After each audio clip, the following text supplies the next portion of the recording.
What would you do if a simple act of care was twisted into a declaration of malice? In today's story, the protagonist's choice is a masterclass in how to handle it. As a 27-year-old woman named Clara, I wasn't a professional chef, but I absolutely adored cooking. I'd taken countless cooking classes, and there was nothing I loved more than crafting elaborate meals for my friends and family. My kitchen was my sanctuary, a place where I could lose myself in flavors and textures, always striving for culinary perfection.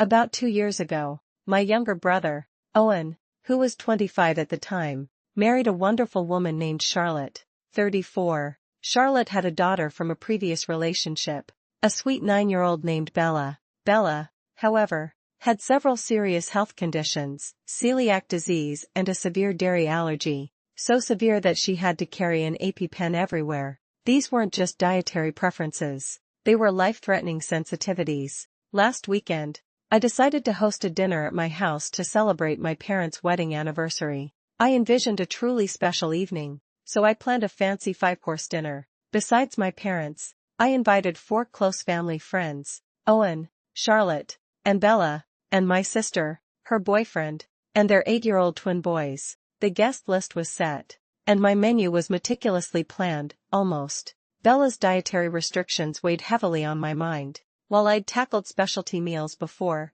keto for a friend, vegan dishes, and genuinely enjoyed the challenge, Bella's situation was different. The severity of her allergies meant that even a tiny mistake could have catastrophic consequences. I have ADHD and easily get distracted. The thought of cross-contamination, using the wrong spoon or not thoroughly washing flour off a bowl, terrified me, knowing it could make her incredibly sick. This was not about culinary skill, it was about safety. So, after much deliberation, I found a restaurant in town that specialized in gluten-free, dairy-free, and other allergen-free foods. I arranged for them to prepare a complete, delicious meal specifically for Bella, which I could pick up before the party. I thought this was the safest, most responsible solution. It ensured Bella's well-being and allowed me to focus on preparing the intricate 5-course meal for everyone else without the constant, terrifying worry of accidental contamination. The evening arrived, and everything seemed perfect.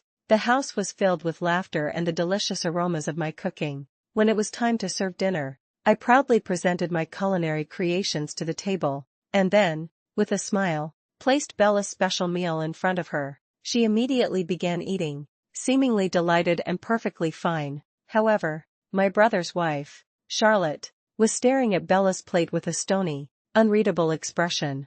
I felt a flicker of unease. She then whispered something to Owen, and he immediately asked if he could speak with me in the kitchen. As we stepped into the quieter space, Owen's face was taut with a mixture of anger and disappointment. "It's unbelievable, Clara," he began, his voice low but sharp, "that you couldn't be bothered to make something for Bella." He continued, saying that they had been bragging about my cooking skills to her, and that he knew I had made keto, vegan, and other complicated dishes in the past. Now, he accused, she'll feel left out because she didn't get to eat what the rest of the family was eating. His words felt like a punch to the gut. I tried to explain my reasoning, my genuine fear of making her sick, but he cut me off. "It's obvious you don't care about making my stepdaughter feel like a part of the family," he declared, his voice rising. "And we're leaving." And just like that, Owen, Charlotte, and Bella walked out, leaving a gaping hole at the dinner table and casting a dark shadow over the rest of the anniversary celebration.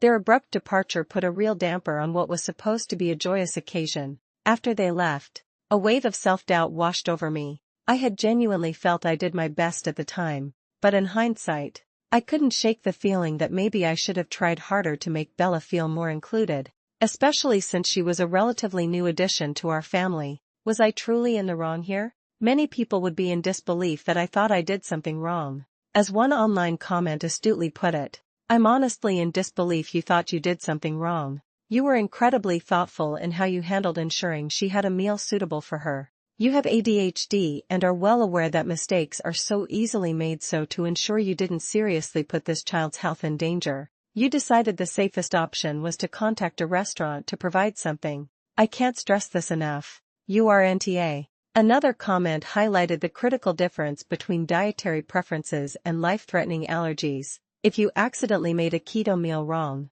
it would upset their diet. It sounds like if you made Bella's meal incorrectly, she could have a major medical issue. You're not wrong for not wanting that stress on you. My brother Owen made a foolish decision at that moment, completely unaware that this single act would lead to their own downfall in my regard.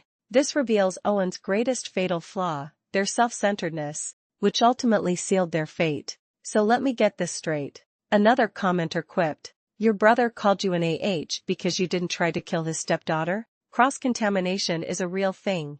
Is he really expecting you to create an elaborate meal for multiple guests, then clean every single inch of your kitchen, possibly buy new utensils, make the meal again adjusted for all their requirements and pray that you don't mess up? Better safe with ordering than trying to accommodate and end up in the ER. You were an extremely generous and thoughtful host. If her allergies are so severe, I can't imagine why on earth wouldn't they check with you in advance what's the plan for dinner. Their entitlement is astonishing." This resonated deeply with me. It truly felt like they were expecting me to risk Bella's health for the sake of an arbitrary notion of inclusion. The core lesson here is that sometimes, the most caring act is knowing your limits and prioritizing safety above all else. When dealing with severe allergies, ensuring a child's health and well-being must always come first, even if it means unconventional solutions. What would you have done in my situation to ensure Bella's safety and inclusion?